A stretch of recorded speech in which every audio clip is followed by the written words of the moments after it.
교회 사역을 열심히 하는데 순수한 마음으로 정말 온 마음을 다해서 열심히 하는데 누군가가 나를 향해서 막 비난하고 오해를 만들어서 조장시키고 공동체를 와해시킨다면 여러분들 마음이 어떠실 것 같으세요? 어떻게 반응하시겠어요? 가셔서 바로 들이받으시겠어요? 아니면 목사님 찾아가서 저 사람 선택하든지 날 선택하든지 하라고 하시겠어요? 어떻게 하시겠어요? 먼저 그런 오해와 비난이 있을 때 하나님의 지혜가 필요해요. 하나님께 간구해야 돼요. 하나님, 왜 제게 이런 일이 있는 거죠? 하나님, 제가 깨달아야 될 게 무엇인가요? 하나님께 간구해야죠. 그 일로 풀어나가야 되는 거예요. 결정적으로는 하나님 앞에서 내 양심을 이렇게 비춰보는 거예요. 내가 이 일을 정말 어떤 마음을 가지고 어떤 의도를 가지고 했는가. 하나님 앞에 양심을 비춰보고 내가 고쳐야 될 것이 있으면 고치고, 그것이 아닌 부분에 대해서 하나님께 간구를 하는 거죠.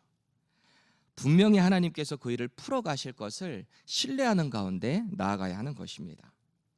그럼에도 불구하고 그런 상황에 딱 처하면 너무너무 힘든 거예요. 이게 몸이 힘든 것보다 정신적으로 이 관계에 있어서 생기는 어려움은 정말 이루 말할 수가 없습니다.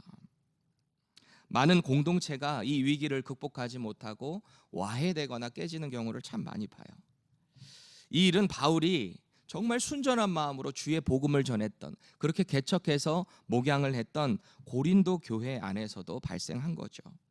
교회 안에 분열을 일으키는 사람이 있는데 이 개척자 바울에 대해서 치명적인 루머를 자꾸 퍼뜨리는 거예요.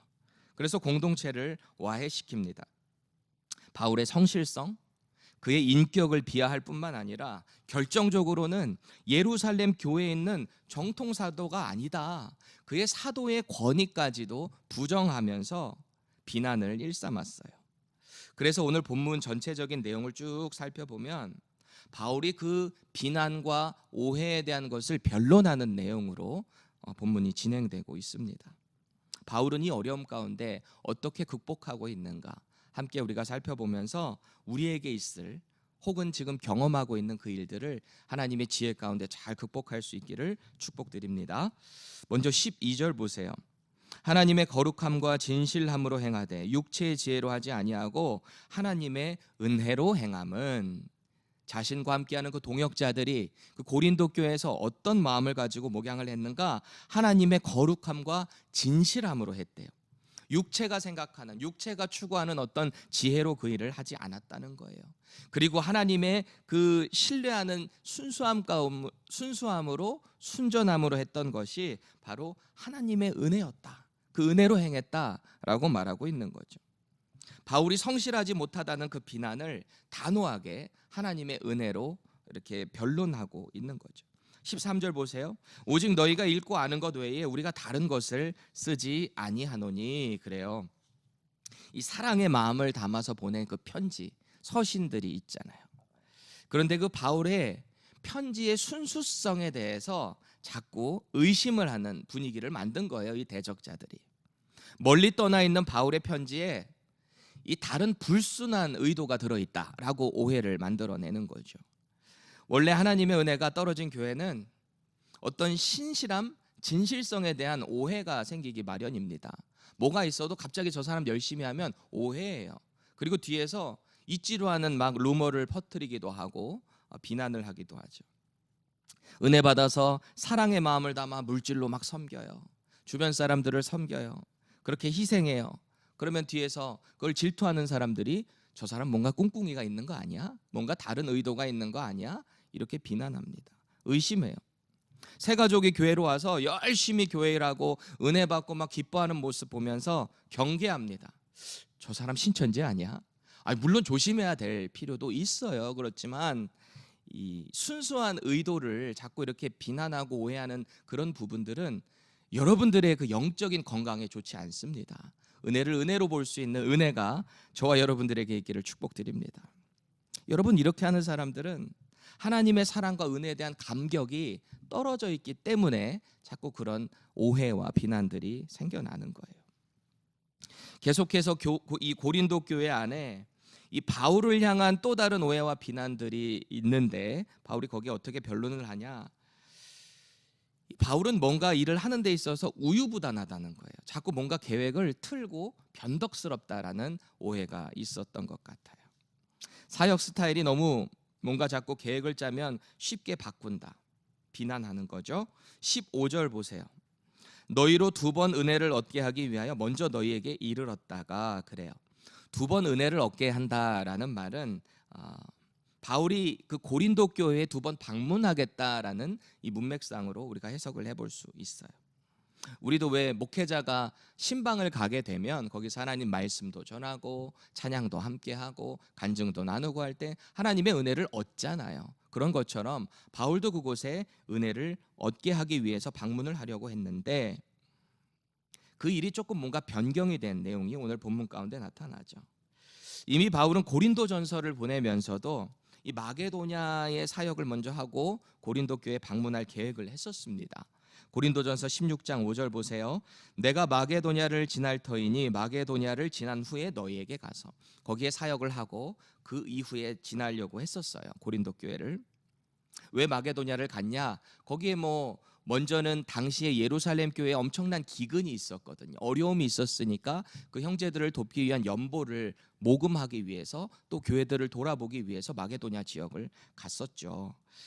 그런데 그 이후에 원래 방문하려고 했는데 그 계획도 뭔가 조금 틀어졌던 것 같아요. 이 바울의 방문 소식을 들었던 사람들의 반응은 크게 2가지였겠죠. 바울을 잘 따르고 사랑하는 사람들의 무리는 바울을 기다렸을 거예요. 반대로 바울의 그 책망을 들을 만한 사람들은 바울의 방문을 꺼려 했었겠죠. 뭔가 찔리는 사람들은 불편했을 수 있어요. 고린도후서 2장 1절 보세요. 내가 다시는 너희에게 근심 중에 나아가지 아니하기로 스스로 결심하였노니, 그래요. 고린도 교회 어려움이 얼마나 바울의 마음에 걸렸던지 원래는 마게도냐 갔다가 들리려고 했는데 그 전에 방문을 했던 것 같아요. 고린도후서 2장 4절 보세요. 내가 마음에 큰 눌림과 걱정이 있어 많은 눈물로 너희에게 썼노니. 이 바울의 방문으로 고린도 교회 내의 오해와 비난이 사라졌던 게 아니라 오히려 바울의 마음에 큰 눌림과 걱정이 쌓였다라는 거예요. 여전히 강한 대적자들이 그 안에서 공동체를 힘들게 하고 있거든요. 그래서 오늘 본문 다시 16절로 가보시면 너희를 지나 마게도냐로 갔다가 다시 마게도냐에서 너희에게 가서 너희의 도움으로 유대로 가기를 계획하였으니, 원래 거기를 지나서 이제 마게도냐로 갔다가 다시 돌아가는 길에 또 들리려고 했거든요, 고린도 교회. 근데 그 계획이 틀어진 거예요. 그렇게 하지 않겠다는 거예요. 왜 그랬을까요? 성도의 유익을 위해서 마게도냐 사역을 끝나고 돌아가는 길에 들리지 않겠다라고 말했어요. 고린도후서 10장과 11장에 보면 그 내용을 한번 쭉 나중에 살펴보시면 이 바울이 고린도 교회 안에 들어와 있는 이 거짓 사도들에 대한 경계, 그리고 그들을 따르는 이 고린도 교회를 향한 서운함을 표현하고 있거든요. 고린도후서 10장 10절 보세요. 그들의 말이, 이 대적자들이죠, 그의 편지들은 무게가 있고 힘이 있으나 그가 몸으로 대할 때에는 약하고 그의 말도 시원하지 않다 하니, 이렇게 비난을 하는 거예요. 바울의 어떤 리더십, 가르치는 그 티칭 방법에 대해서, 어떤 역량에 대해서 비난하고 있는 거죠. 고린도후서 11장 4절에서 5절 보세요. 만일 누가 가서 우리가 전파하지 아니한 다른 예수를 전파하거나, 혹은 너희가 받지 아니한 다른 영을 받게 하거나, 혹은 너희가 받지 아니한 다른 복음을 받게 할 때에는 너희가 잘 용납하는구나. 나는 지극히 크다는 사도들보다 부족한 것이 조금도 없는 줄을 생각하노라. 뭔가 서운한 마음이 느껴지지 않아요? 이 고린도 성도들을 향한 사태의 심각성이 느껴지시죠? 이 안에 이 바울을 향한 대적자가 어느 정도의 수준으로 이렇게 블레임을 하고 있는가 말이죠. 이런 상황에서 마게도냐의 사역을 마치고 또다시 이 고린도 교회를 방문하게 되면 상황이 어떻게 펼쳐질까요? 이 사람들 권징해야 되고 그 상황이 오가는 과정, 이게 서로 조율하는 과정에서 큰 소리가 오갈 수도 있었을 거예요. 그래서 이 고린도 후서를 써서 보냄을 통해 그 방문을 대체하겠다라는 것입니다. 고린도서 2장 3절을 공동 번역으로 한번 볼게요. 나는 만나서 기뻐해야 할 사람들을 만나보고 오히려 내 마음이 슬퍼지는 일이 있어서는 안 되겠다고 생각했습니다. 내가 기뻐야 여러분도 기뻐하게 되리라는 것을 나는 잘 알고 있습니다. 그래서 나는 여러분을 찾아가는 대신에 그 편지를 써 보낸 것입니다. 이러는 거예요. 이런 바울의 계획이 변동되는 그 과정을 살펴보는 대적자들, 그걸 놓칠 리가 없죠. 저렇게 리더가 뭔가 계획을 했으면 그대로 밀고 나가야지 자꾸 바꾸는 우유부단한 모습이 신뢰할 수 없다라는 거예요. 그래서 비난을 하고 있었던 겁니다. 그래서 오늘 바울은 이 두 번째 방문 계획을 변경하게 된 이유는 즉흥적으로 한 게 아니다라는 거예요. 17절 현대인 성경입니다. 내가 이런 계획을 세우는데 경솔히 했겠습니까? 내가 이기적인 동기에서 경솔하게 계획을 세우고 쉽게 예 했다가 같은 입으로 금방 아니요 하고 말할 수 있겠습니까? 이렇게 변론하는 거죠. 반문하는 거죠. 얼마나 마음이 답답했으면 이런 표현을 했을까 말이에요. 이렇게 바울의 말과 계획에 대한 불신을 갖게 된 이 대적자들은 심지어 바울이 전하고 가르친 이 복음의 내용, 설교 말씀에 대해서도 의심을 품게 했어요. 그러자 이에 대한 바울의 확고한 선포를 보세요. 18절, 20절 세 번역으로 봅니다. 하나님이 신실하신 것처럼 우리가 여러분에게도 한 말이 예 했다가 금방 아니요 한 것이 아닙니다. 20절이요. 하나님이 아무리 많은 약속을 하시더라도 그것이 그리스도 안에서 예라는 응답으로 이루어지기 때문에 우리가 그리스도를 통해 아멘 하고 하나님께 영광을 돌리게 되는 것입니다. 그래요. 아멘이라는 히브리어 단어는 우리가 너무 잘 알고 있다시피 정말로, 진실로 그렇게 되기를 원합니다. 어떤 동의한다, 그렇게 되기를 바란다라는 소망을 담고 있는 믿음의 고백입니다. 믿음의 간증이 나눠질 때, 하나님의 말씀이 선포가 될 때, 그 메시지에 동의하면서도 그 일이 제게 이루어지길 바랍니다라는 믿음의 고백이 아멘이죠. 몇 년 전에 저희 교회 외부 강사로 오셨던 연세 지긋하신 목사님이 약간 예전에 부흥사 분위기셨어요. 그래서 설교에 제가 볼 때는 한 3분의 1 정도를 아멘을 강조를 많이 이렇게 교육을 시키셨던 것 같아요.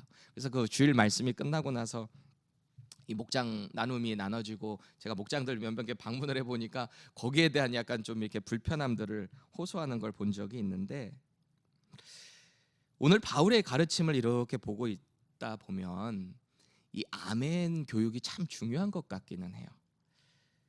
이 고백은 대신에 아무 때나 하는 게 아니라, 오늘 여러분들 아름다우십니다 아멘 뭐 그럴 수도 있겠죠. 하나님 은혜를 누리면서 영광 돌릴 수 있는데, 아무 때나 하는 게 아니라 하나님의 약속이 그리스도 안에서 성취되는 그 과정을 보며 그 은혜가 내게 있기를 원합니다라고 할 때 아멘을 하는 것은 정말 좋은 겁니다. 그래서 제가 권면드리기는 이 말씀을 들으실 때도 아멘 많이 하셔도 좋습니다. 네. 오늘 바울은 이 자신이 전한 복음의 메시지마저 오염시키려고 하는 이 대적자들의 그 시도를 향해서 그리스도 안에서 아멘으로 성취되는 하나님의 약속으로 받아치고 있는 거예요. 그리고 여전히 바울의 사도성을 부인하고 비난하는 자들을 향해서 사도직을 허락하신 분이 바로 하나님이시다라고 선언하고 있습니다. 21절 보세요. 우리를 너희와 함께 그리스도 안에서 굳건하게 하시고 우리에게 기름을 부으신 이는 하나님이시니. 그래요. 복음의 말씀을 전한 자신과 동역자들에게 하나님께서 그리스도 안에서 기름을 부으셨다라는 겁니다. 구약시대의 기름은 누구에게 붓죠? 왕에게, 선지자에게, 제사장에게 붓습니다. 하나님의 사명자로 세우심을 받았다라는 의미가 되는 거예요. 대표성을 띠는 거죠.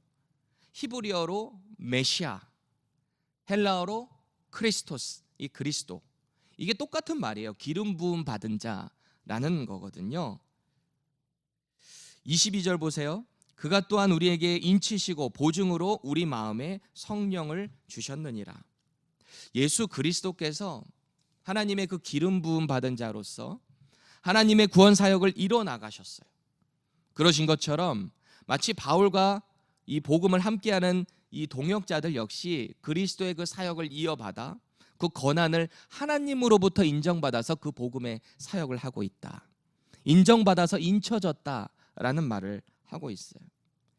마치 어떤 품질을 점검하는 인스펙터가 품질 보증을 위해 도장을 딱 찍듯이 바울의 사도직을 하나님께서 인증하셔서 도장을 찍으셨다라는 표현이에요. 동시에 그 일을 할 수 있도록 보증으로 성령님을 허락하셨대요. 여기서 보증으로 번역된 헬라어 단어가 알라본이라는 단어인데, 이 단어의 좀 더 본질적인 뜻을 살펴보면 보증금이라는 뜻이에요. 보증금. 마치 어떤 물건을 확실하게 내가 이걸 살 건데 그 비용에 대한 완납은 당시 하지는 않고 나중에 하겠다는 증거로 보증금을 내는 것과 같아요. 저와 여러분들의 신앙은 어떤 억울한 오해와 비난 가운데 있을 때 어떻게 반응하고 계세요?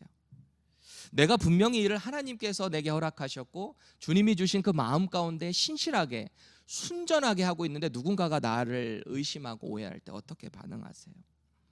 혹은 어떤 답답함과 불편함이 있으세요? 오늘 바울이 증언하고 변론하는 이 내용 가운데 그 답이 있는 거예요. 결국 하나님께서 바울과 그 일행에 복음 사역의 일을 허락하셨어요. 그리고 그리스도 안에서 믿음을 굳건하게 하시고 그 확증으로 성령님을 마음에 허락하셨다는 거예요. 그러니까 그 어떤 대적의 비난과 불신에도 흔들림이 없어요. 왜요? 하나님을 향한 신뢰, 하나님이 일을 허락하셨다, 하나님이 내게 보증하셨다, 하나님께서 나에게 성령님을 허락하셔서 그 일이 분명히 이루어질 수 있도록 함께 하신다라는 믿음이 있기 때문에 흔들림이 없습니다. 내 삶의 태도와 인격, 행동, 심지어는 하나님으로부터 받은 그 말씀의 은혜에 그거를 전하는 것을 누가 비난할지라도, 누가 의심할지라도 내 안에 성령님이 계시고 그분이 이 일의 보증이 되시기 때문에 당당한 거예요. 설사 어려운 일을 만날지라도 하나님만 바라보면서 묵묵히 그 사역을 감당해낼 수 있는 것입니다. 그러다 보니까 신앙생활 가운데 어려운 일을 만날 때 오히려 하나님 앞에 당당한 믿음 때문에 그 사역이 더 자랑스럽고 더 기뻐지는 거예요. 이 사역의 기쁨이 이런 평강 가운데 있는 거예요. 여러분, 신앙생활하면서 뭔가 뿌듯하고 누군가에게 자랑하고 싶을 만한 일들이 언제 있으셨나요? 저도 많은 은혜의 시간들이 있었지만 많은 그 수많은 일들, 어떤 프로젝트를 했을 때 뭐 이런 걸 다 떠나서 가장 뜻깊고 감사한 순간이 있었다면 예수님을 모르는 사람에게 복음을 전해서 그 사람이 복음을 받아들이고 그 복음 가운데 사람이 변화되는 그 과정을 보는 것이 참 뿌듯하고 자랑이 될 때가 있습니다. 우리가 종종 이런 말 하시는 분 있죠. 저 인간은 하나님도 못 바꿔. 그 말 틀린 거 아시죠? 하나님이 하시면 다 가능합니다. 믿음과 인내의 문제일 수 있어요. 하나님의 지혜가 필요한 거예요. 오늘 사도 바울이 고린도 교회를 생각할 때 꼭 그런 거예요. 본문 12절 말씀 다시 보세요. 우리가 세상에서 특별히 너희에 대하여 이 고린도 교회에 대하여 하나님의 거룩함과 진실함으로 행하되 육체의 지혜로 하지 아니하고 하나님의 은혜로 행함은 우리 양심이 증언하는 바니 이것이 우리의 자랑이라 그래요.